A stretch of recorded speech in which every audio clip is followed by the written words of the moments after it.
Nous sommes habitués aux chiffres trimestriels fournis par Netflix lors de la publication de chaque résultat financier.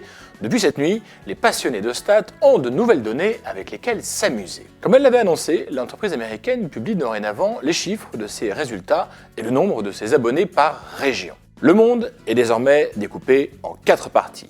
Les États-Unis et le Canada, l'Europe, le Moyen-Orient et l'Afrique, l'Amérique latine et la zone Asie-Pacifique. Ce qu'on constate, même si au fond on le savait déjà, c'est que c'est hors des États-Unis que se trouve désormais la croissance de Netflix.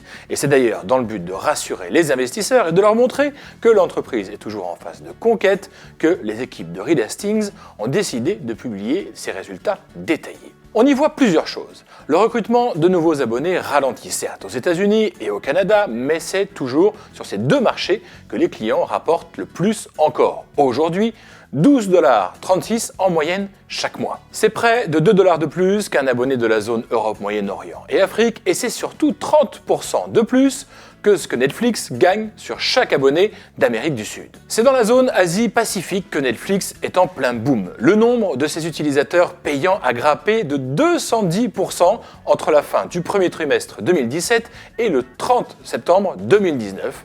Dans cette région, ils sont plus de 14,5 millions à être abonnés à Netflix. Une bonne manière pour Netflix de ne plus être systématiquement ramené à son marché d'origine, où la compétition ne va cesser de s'intensifier, et de rappeler qu'à la différence des Disney+ et autres futurs HBO Max, Netflix est déjà bel et bien implanté presque partout dans le monde.